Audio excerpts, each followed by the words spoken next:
And so I get a lot of, not patience, I guess if I'm your pretend doctor, I guess I can call them that if I'm your pretender here, but people who come to me and they ask me, how this happened? I don't confront them on them eating all day. I confront them on what are you eating, not how you're eating. What are you eating?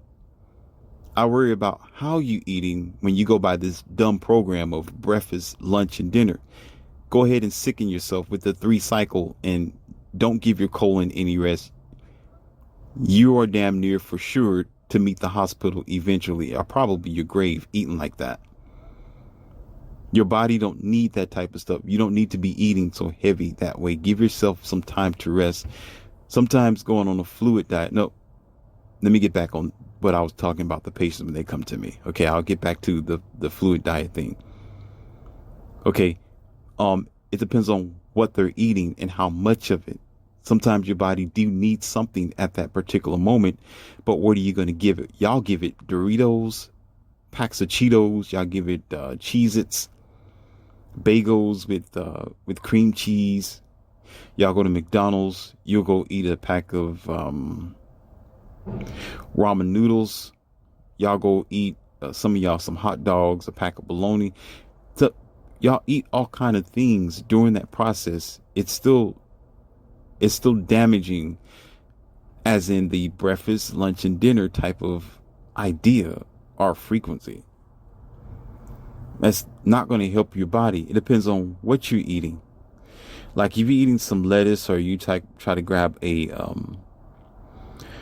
couple of cucumbers, a little bit of broccoli or something like that, or some carrots on the side. You get hungry again. You grab a little thing of some a vegetable, or a strawberry slushy or something like that, which have a little bit of sugar in it, mostly fruit and everything like that. The sugar is already going to be with the food as it is, so you don't have to have additional sugar, but you're sustaining yourself with just that little bit, and the body is okay with it. Or you gonna mess around with just a little bit of kale, not a lot, because kale can be full of fiber and it can be stuck in your body as well. Sometimes it can be just as bad as meat because it takes so long to process out, and the body's like, dang, I can't get rid of this. And it's still in your body like 5 meals later or come out of the 5th meal. So it's not how many times you eat, it's what you're eating when you eat. If you're eating small portions, you're not doing nothing but continuously fueling your body, like giving yourself 3 gallons of tank every so miles. But you're leaving all this empty space. Now, you may have other physicians or doctors try to tell you otherwise. Eat till you get full. Eat 1 meal a day and just go. You still have to go by how you feel, what you think about the situation, because you're your own doctor. That's what I tell you. Either you take the red pill or you take the blue pill, and you decide for yourself. I'm just here to bring you to the water. But just know this ain't for free that I'm telling you. This ain't for free because this just might be the thing that you may need. This may help you. Now, flipping back over to what I was talking about, taking fluids and juices. Again, it depends on what fluids and juices. You can have water, but you're still going to have some type of nutrition in your body as well, or some type of protein to sustain your body. Otherwise, you're going to exhaust yourself. You're going to get a headache. You're going to get a headache and think that it's going to be a feeling of, of thirst or dehydration. And you're not. Okay, your body's going to need or you can grab some peanuts. Grab some peanuts and a healthy shake or drink or something like that, which gives yourself, your body a sense of balance, and that there's something there in your gut to work with. All right. And steer a little closer to your vegetables on the often, and leave some of those fruits alone, because the fruits still have sugar in it, and sugar isn't all that good for you. The fruit may be, but the sugar is not. And when you start, I'm not going to get into that in this audio. I told you this can be a book, and I'm not going to do it right now. Sugar is dangerous for your body. I call sugar crack. And I'm going to make an audio after this based on sugar. Just to give you a heads up. I'm going to make an audio based off sugar. And I'm going to tell you how this equates to children and what happens today in America. Okay. But however,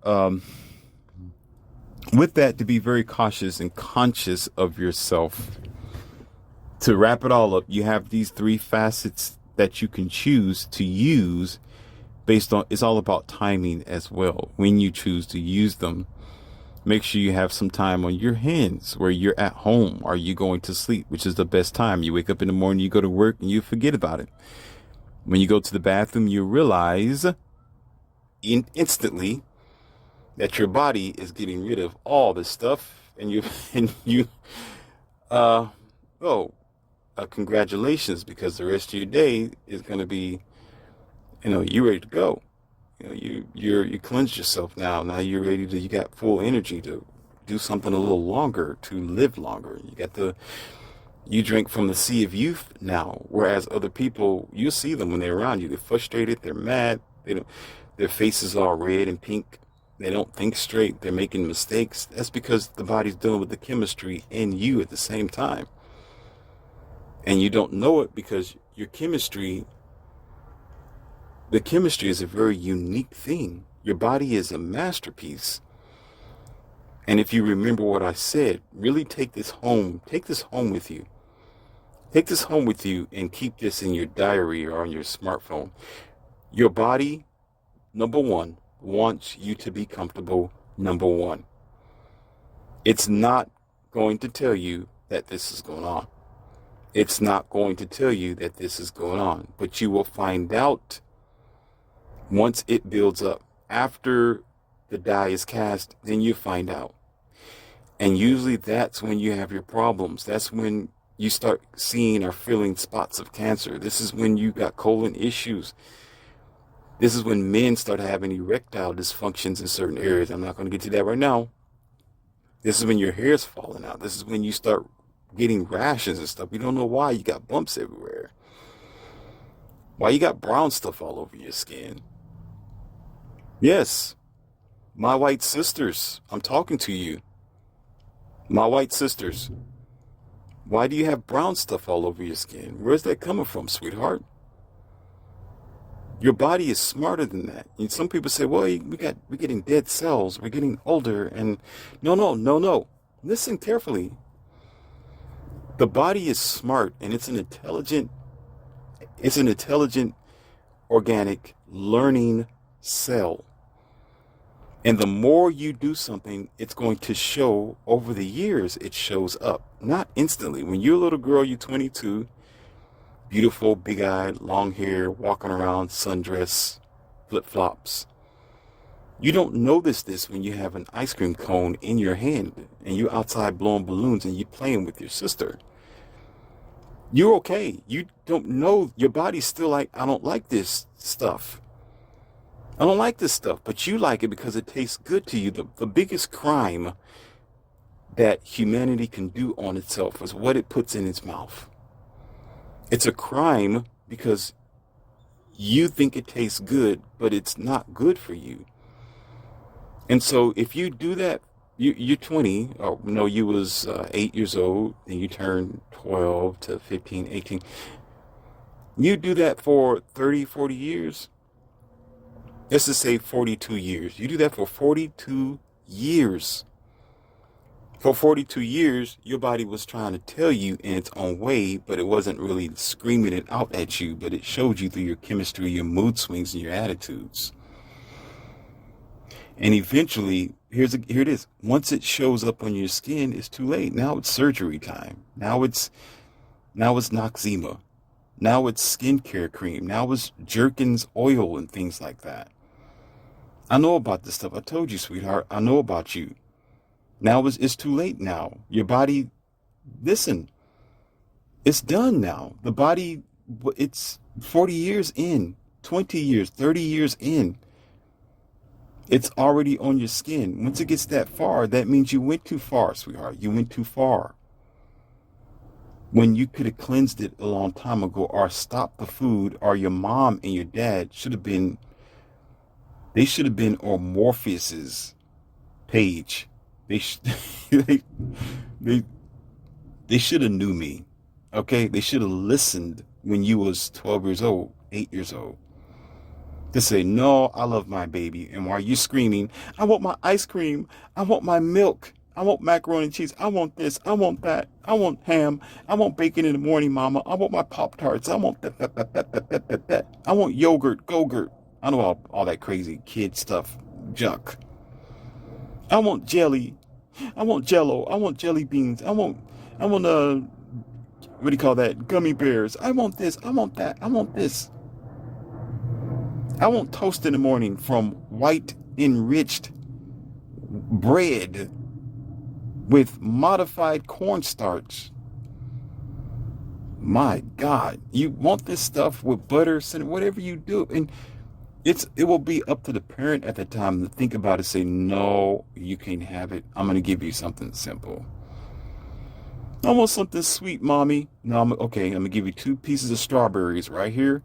And you're going to have this organic, natural wheat bread that's non-modified and it has no high fructose corn syrup. There you go, daughter. I love you. And she'll, yeah, let you do that. Yeah, and she'll look at you like you're crazy. Like, what the is this? I want some strawberry jelly. And I want some toast with butter. You say, no, I don't want, no, you can't have butter. That's all you're going to get. Just toast and these strawberries. See, nature, it may not be as good as the store-bought manufactured food. It can taste good naturally, 2 strawberries and a couple of bananas or something like that. It can taste good naturally, and the bread may not taste all that great without butter and all this old crazy stuff on it. But it's still good to you, and your body will get used to it over time. I gave you an example when I first started this audio. This tea that I drink have nothing in it. For some people, it's nasty as hell. If I give this to a 12-year-old or an 8-year-old child, they will spit it out. They will not drink this. They will not drink this. I'm talking about uncaffeinated. They will say, what is this nasty stuff am I drinking? Because y'all program y'all children, and sorry, my sisters who I'm talking to, you've been programmed to eat a certain way for so long where it starts showing, and it's too late when it shows. Your skin is not going to go back to white with all these brown spots on it. You got to cover it up with mascara, and you got to paste it over. Morpheus didn't do that. That's people who don't want to listen to me. This isn't limited to you, but it's a good example. Brown skinned black people have this issue too, but it comes out differently. For the woman, some of this stuff comes out through her hair, and it comes out through black bumps and abrasions. Yes, it does. And it comes out through achy joints. But because the white sister is white skinned, this makes a good example because you can easily see these brown spots. You can easily see them. They're not microscopic anymore. The years have wore on you by not just the years, but by your usage of what you've been eating and how you've been getting rid of your waste. And now it's so bad, even worse if you've been drinking beer in your college years, in your girl groups, girls night out, your Jägermeister and Budweiser, and I just want to just get effed up this weekend. That's exactly what you're doing. You're getting effed up. You're effing yourself up for the future, and you don't see the F up until you 45 something years old. And now you look like grandma, but you're like 40 something years old. A lot of times, listen carefully, because black women have this issue too, and black men. But for some Caucasian white women, it's even more punctual. Maybe I should make an audio just dedicated to this, because this is another huge thing. It's not just a genetic thing. Some people say, well, white women get older faster. They look older at a certain age. No, sweetheart. Listen carefully. That may be a small percentage, and it's a small possibility. There are some very attractive, still cute, older, more mature white women, but a lot of that stems to how you've been eating and how you've been raised. And most times when you live the life of You can do whatever you want to do. You're partying. You're getting yourself bent over too many times. You're playing around and you're just drinking. And I can smoke and drink and I can smoke and drink. And yay, these guys love me. And you're getting,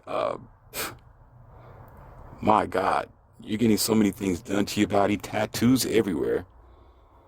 You know, tattoos all up your arm. It's only a certain amount of time where that youth, you're walking away from the river of youth. And then when it show, you look like grandma at the age of 45, or the white lady, she looks older because your body have been fighting all these years to get rid of your bacteria, your waste and your bad habits, and even bad energy. And so now all you can do is depend on pharmaceuticals. You see, this stuff was real. It happens. And again, a lot of it, not just your life habits, is to detox your body. Don't detox and then drink again. And I can't even say that word properly. I never can. Don't even judge me. I never can say cancel, whatever. Canceller, I can't say the word. I've spoken to someone before about this, and she was a brown skinned girl, and she said she took detoxing because she was a heavy drinker. She figured in her mind that it was okay to drink because she would detox. No, ma'am. No, ma'am. No. You're making it worse for yourself. Your body is smarter than that. The body's not stupid. Because the body's already trying to get this yeast out of your body. The body's already trying to get this additional fermented substance out of your blood. It's not stupid. You add some detox to it and you drinking at the same time.